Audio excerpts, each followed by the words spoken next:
shit! I bitch act like she didn't go over the pool and hold her breath up. You must have had one like that. You like fat girls? No shit. I don't want fat girls.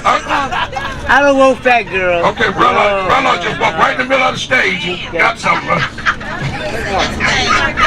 You see that auntie? He walked right on the stage. Boom, I know you gay as shit. Excuse me, but damn, can't nobody see me now, hell. I ain't been on no TV, I ain't been on shit. He just a nigga. Captain, I give you the mic. Let me do my thing, This nigga became an assistant comedian around this motherfucker. But bad enough, I'm opening up for him. I guess I did. I know I ain't been on shit, but goddamn. He opening up for me. I praise. Woo, shit. Anyway, give it up for your for Black History.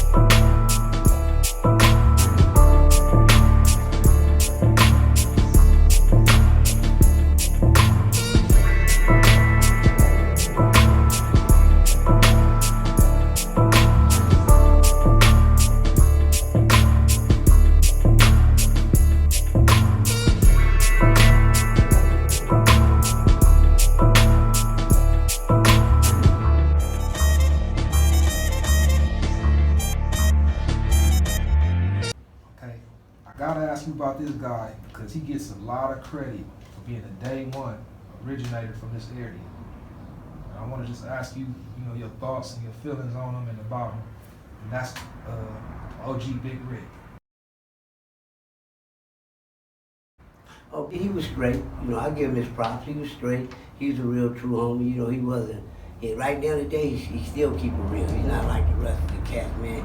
You be a big homie, man. You gonna, some of the little homies, you might take their shit and do this and that. They doing wrong themselves.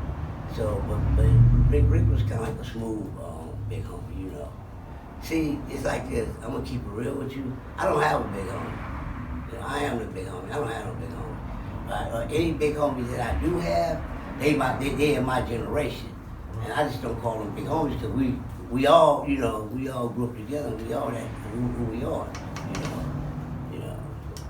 So, you say you don't have any big homies, but I want to ask you about some of the homies that you basically said in some of your other videos that are on your level. And you mentioned Odie Shaw in your first interview, but I forgot to ask you about Raymond Potts. Can you give us some on Raymond Potts? Potts, we call him Pooh, man. That's what I call him. But me, Raymond, Odie, we did a lot of stuff, for this hood. I won't say what, but we did a lot of stuff for this hood, you know what I'm saying? And then we got that second generation with Big Snoop and the rest of them, Boo and all them. They the second generation when it comes to 6-0, Me, Raymond, Odie, we the first generation, you know what I'm saying? There's many more besides us three, but I'd rather just keep them three names and that's it, that's all.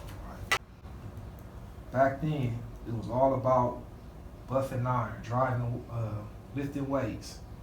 So in your opinion, who were some of the guys that were known and just having size? I go with Tookie.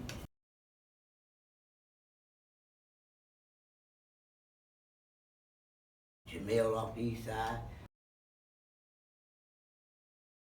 Even the Rue and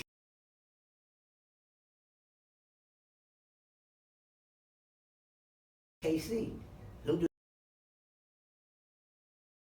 Them dudes is nice sized cats, And like I said, Odie when why he came back, he was one of the biggest niggas around in our neighborhood, you know what I'm saying? And I always wanted to get big. I wanted to go to jail so bad just to get bucked. I didn't ever get to go to YA. I didn't never get to go to jail. So when I did go to jail, I got some pictures I'm gonna show you guys too, how I performed from being a skinny motherfucker, then I gained weight,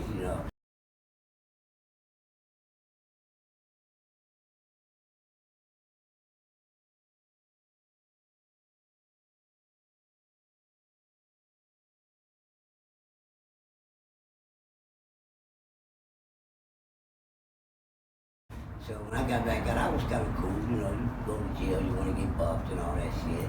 The women like the shit, you know what I'm saying? Some niggas are scared of buff niggas, until you fire on one of them, you see he can't fight. So, you know, and that's that, you know. Right. Now, you said KC off the east side.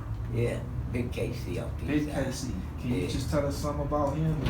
What set would you attach him to back I I then? think KC's a full trade, you know, and KC is a cool motherfucker, man. I met him, me and him got along real good.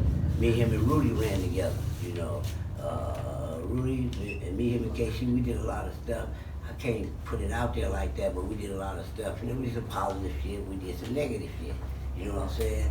But KC and Rudy, yeah, them the cats that I ran with up the east side. Yeah, I had a picture I showed everybody on this red bed. We had stacks of money, me and LaRue. You know, that's what we used to go out and make up money and do what we do. I worked at the House of Burgers on 94th and Avalon. You know what I'm saying? And I worked and stuff. I've been working, you know, at the Fox Hill Bar. I did a lot of work, man. It ain't like I did everything, you know, gangbanging style, OG style. I did work too. So I'm gonna give you a roll call, and all these names are already out. A lot of people done interviews, so you could YouTube them or Google them to the fans out there. I just want to get your thoughts on what you got. The first one, he's known for lifting weights back there from the 70s. He's known for being an Inglewood Crip. That's Michael Christian. Can you tell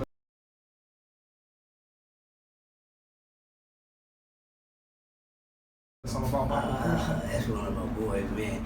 He had a green 6'6" Chevy, right, a lime one. Right. And like I said, yeah, Michael Christian, he got in the books and all that stuff, you know. He was one of the homies, man. He was true, you know. And he was a good cat, man. I seen him one time in the store. I didn't know who he was. I was with my wife, Constance, and I said, man, look at that big old motherfucker over there. Ooh, Constance, you better be quiet, because he hear you talking. He finna go over. I said, so what? He come over here. He came over. I didn't know who it was, though. He walked over to me. I was like, oh, shit, this big old dude. But I got this little 25 over me, so you can come over here and act stupid if you want to. When he called me, he said, oh, what's up, Sneaky T, nigga, I heard you over there, bro. I said, what's up, Big Mike? And Michael Christian was a good dude, man. He been in the books, he ran with us, you know. He was smooth. You know, I told you guys before what happened with Skull and him, but Right, you know, that was before. It's all good now. Okay. Now, I saw another one of your videos on Lil Haiti Films. You did an interview with a guy named Big O. You were talking about Crenshaw High. Way back in 1970. So who is this Big O guy? Okay, I'm gonna get him out here, and so he can tell you guys that whole Crenshaw story. Cause I'd rather for it come out his mouth than mine. You know what I'm saying? Right. So I'm gonna get him out here maybe next week, couple of weeks now, and we'll go to that number 3 interview when we get him. What's up? How you doing? I'm doing the interview. I'll get back to you in a minute. All right. Now, I have to ask you, who were some of the best fighters back then, in your opinion? Because like all that you hear the G saying, they always talk about going head up, one-on-ones, Well, catching I'm gonna tell you one of the roughest motherfuckers. The nigga named Bad News, Fred Hill, and it wasn't too many motherfuckers that really did fight. You know, my brother Charles, he'd beat your ass, you know, but it wasn't a lot of cats that in our neighborhood. But Bill was tough in the days too. We call him Black Mac. He was tough in the days too. You know what I'm saying? Motherfuckers might not look at him, but man, he would tell holding the ass. He had a fight with a grown man one time, and I had just pulled up, and I'm like, man, what's happening, Bill? And Bill said, man, you finna fight. I said, where's your partner? You ain't gonna get in it, man. And Miss Hill came, I said, Bill, whoop that fool. Bill whooped him. A grown man. We was young, we was kids then. And Bill whooped him, you know. Bill was tough. Bill know little martial arts and stuff. You know, but like I said, Fred Hill will beat your ass, man. I give him that. I give that whole hood thing, the niggas that would just beat you up, Bad News and Big Snoop. That's your top 2, and you throw Black Mac in there too. Top 2, and Black Mac is in the 3rd category. But them three, they will beat you up. Okay, now I want to shift to, like I asked Mr. Revenue, I want to shift to, you know, the positive things that come off 7th Ave. You know, things that people might not know about. And I want, well, people probably know about this guy, 3-time MLB champion, 8-time All-Star, 6'6" left-hander, Daryl Strawberry. You know, Strawberry, we knew Strawberry, my mother's father knew Strawberry before we moved over there. And when they moved, we found they lived down the street from us. And my mother always said they was our cousin. But when my brother started going with his sister, I said, Mom, wait, did you say they was our cousin? Well, they ain't your real cousin. I said, my brother started going with his sister. Right. And I was wondering, hey, why you messing with her? That's our cousin. Right. But it ain't your real cousin. Your parents will tell you that, like, you grew up with their mamas, they grew up from kids like how we grew up from kids. They'll tell you that's your first cousin, he's your cousin, that ain't your real cousin. Now, everyone knows about Daryl. He has a brother that gets a lot of credit for running with the G's for Overhill 60s dating back to the 1970s.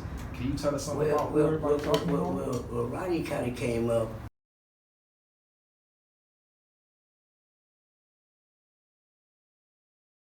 in the 80s, you know, just like Boogie and all them, you know what I'm saying?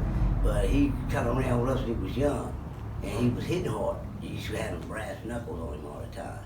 And Ronnie Strawberry played baseball that's better than Daryl, but he started banging, so his dream didn't come true. His brothers did. His brother Michael used to play. All of them played baseball before Daryl Strawberry. But Michael Turner, he's the black and white police. And he was cool. I give him his props. He was cool with us. He wasn't like Steve Urkel's father. Steve Urkel's father, Mr. White, was the police. Mr. White will arrest your ass. But Daryl brother Mike would arrest you. He'd come up, hey man, you know, y'all go just chill out, like that, you know. And I would have respect for it, you know, for Daryl Strawberry brother, and he was the police. And I had no respect for Steve Urkel's brother, because I mean his father, because the way he acted, man. You know, you can't grow up in a poor neighborhood, and you know, you want to take us to jail because we shoot dice and stuff. Man, come on, cut it out, man. Find somebody killing somebody. Fine, man, leave us alone. So you saying basically that Steve Urkel was born and raised on 7th Avenue? Yeah, he was born and raised on 7th. He was there. Yeah. I just wanted to get your thoughts on this. You mentioned Big Tookie. How did you feel about his execution?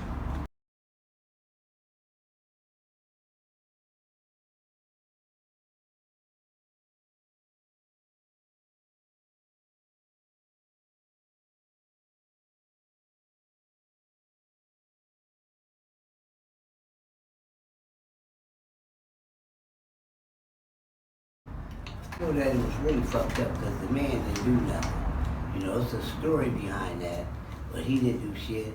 Tookie was the type of cat, man, he ain't gonna beat you up. He was, I used to go up to Crenshaw with Took, man, you know, when he had to go Continental with the suicide doors and all that. And he used to get CDs. A CD player, there was a bracket. I said, man, I want me one of them things. Took to go up there and give me that out of the court. And niggas was scared because he was big, and they would give it to him.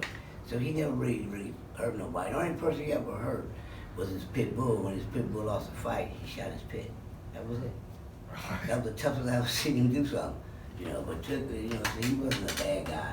And that bullshit that they hooked him up on, that man didn't do nothing, man. He didn't kill nobody. They didn't find no gun on him. They didn't find nothing. Because he didn't kill nobody. He just at the wrong place at the wrong time. And when they get him, because he sharmed up, and when they get him, well, that's Tookie Williams. Oh, this leader of the West Side Crips. And they dog him out. That's why he didn't never apologize. See, he apologized and said, if you apologize, we're going to save you. I ain't going to apologize for something I didn't do. You know, so that's why he wound up, listen. In the white boy, they pulled the kill right behind Tookie. They didn't kill him, though. They said it was against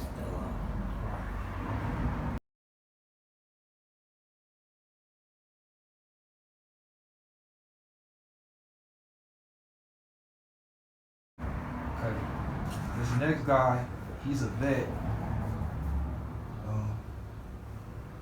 He's known for being a line presser from Compton.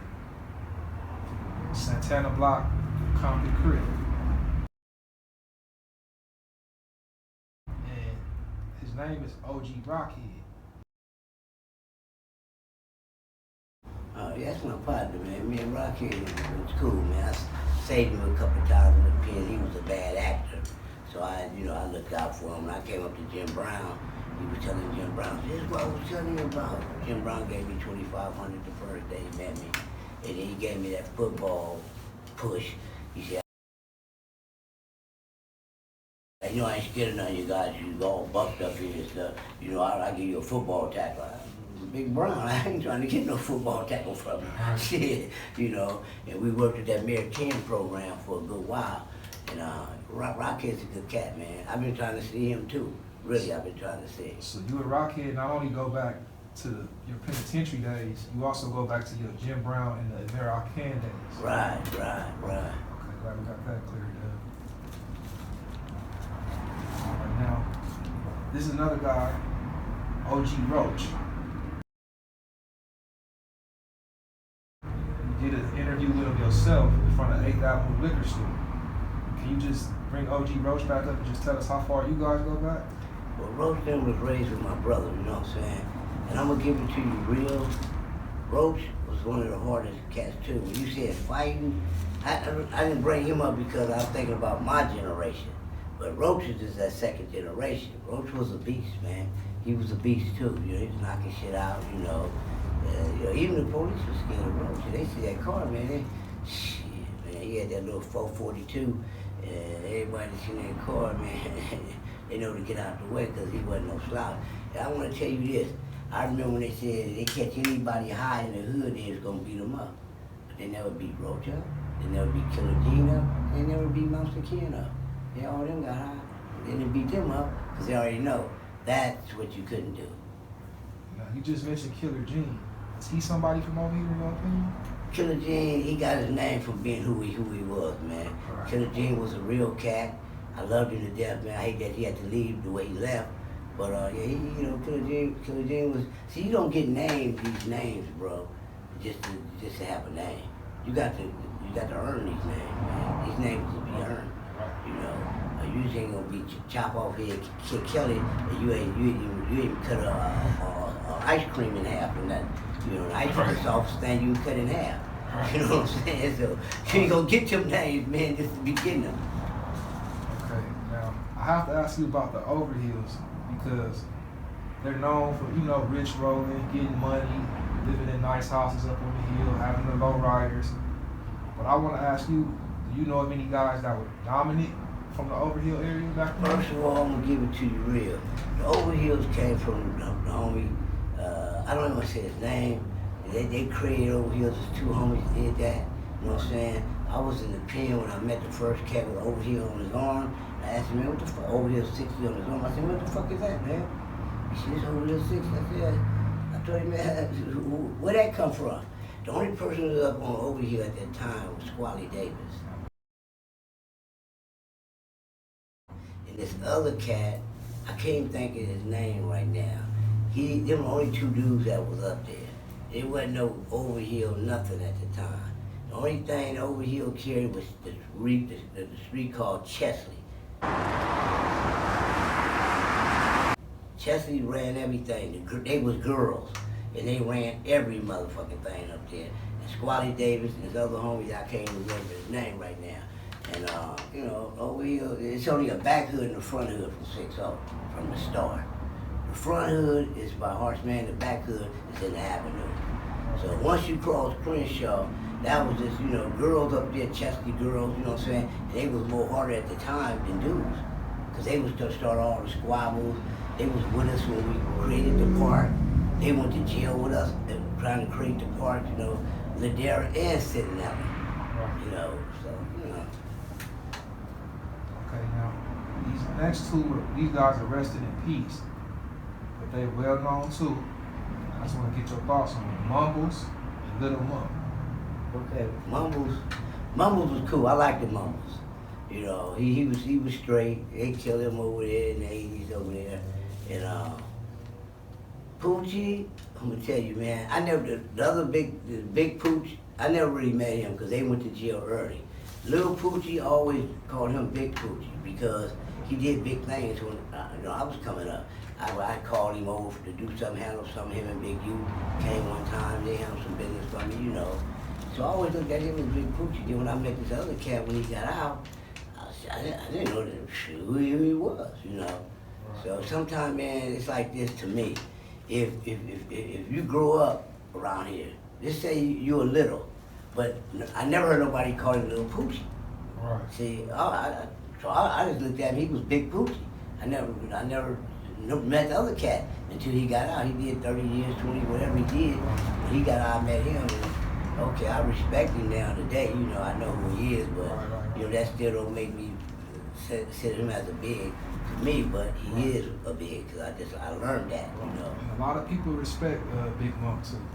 I mean, he got a lot of cats that respect, because them the cats that he grew up with and he hang with, then they all went to the pen early. They did a lick and they went to the pen early, you know what I'm saying? Right. I never met him through the pens. Most times you can meet different names through the pen, like Bad News. His name would ring through the penitentiary.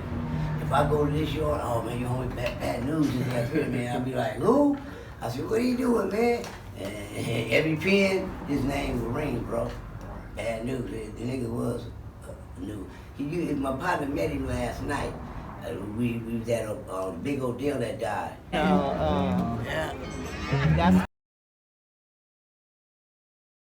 The Shaw brothers, you know, Odie Shaw, Randy Shaw, and Odell Shaw. Randy is the baby. Odell's the second. Odie is the second. Odell is the first. And he passed, and we went to his thing.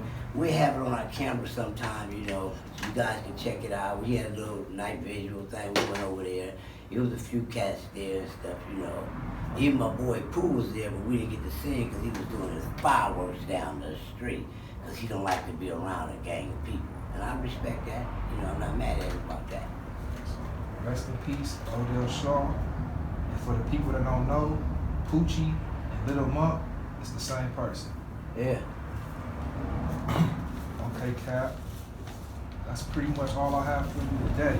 You have something on your heart that you want to get out to the fans? All I want to do, man, all us blacks, let's get together. Let's get this, you know, like I say, the white man, we've been buying all this stuff, wearing all this shit. Let's wear each other's stuff, you know what I'm saying? You know, let's do like the Mexicans, the Orientals, the Japanese. The Mexicans can live in one house. There'd be 20 of them. They wind up buying a house and they buy another house, another house. We can't even do shit, you know, let alone sell a shirt together. You know, but we need to stop the bullshit, stop hating, and let's get together. Let's do what we gotta do. You know what I'm saying? If we can make money, man, we can open up certain little spots that's open. We get that, homie, go up in there. It's like when you sell it on the streets, right? I have no disrespect for people that sell on the streets because the whites and Mexicans, all them started that shit on the corners and selling everything. But just because you got two homeboys and y'all out there trying to make some money, okay, well they got a spot open down the street. Well let's find out what it costs and let's piece up and get that. The bear wear cat, I kinda like that dude. I went around to his shop on Crenshaw and he showed me it was very nice up in there. We have pictures of that too, we might flash that back too. I really like what dude did. You know, I met him, he asked me to come up there and do an interview up there with him. You know, I respect it. I said, all right, yeah, I'll be up there. I said, oh man, you gotta give me $25 for me to come up there. Nah, I told him, man, yeah, I'll come up there. Then I met the CEO guy and we started chopping it up, you know. And I like the black stuff. It's like I said, the revenue and all the other stuff. I like everybody's stuff. I'm not a hater by a long way, bro. I want all of us to make money, man. I want to go back to like the old days. We should shoot dice, we should sell dope, weed, whatever. Everybody was making money. You know what I'm saying? Now, everybody seems like, you know, I don't know, man. It's like we all hate each other. You jealous of this dude. Don't make a difference, man. We need to get together really. And we really need to have a black meeting on business. You know, everybody in the shop. You know, you might have a little bit more money than me. You know what I'm saying? We might can open this shop up and man, you go in there and you can pay my money back after, you know, and just start helping each other, get us off the streets. Cause you don't want to be on smoke, ride by and shoot you up and shit, man. That ain't cool. It ain't like they can't come by and shoot you in a room too. We know that, but it's a better chance getting shot outside than it is inside. You know. Okay, so you hear that, fans? We need Black Unity, Triple OG Cap. You see the aimable Casimir clothing behind them. You see the t-shirts, the hoodies. You see the Black History, the Malcolm X. You see the East Coast flavor with Big Papa, Notorious B.I.G., Biggie Smalls. You see the West Coast flavor with Nipsey. It's just what he's doing out here. And support if you want to, if not, it's still cool too. Lil Haiti Films, Cappuccino in New York. Until next time, fans. All right.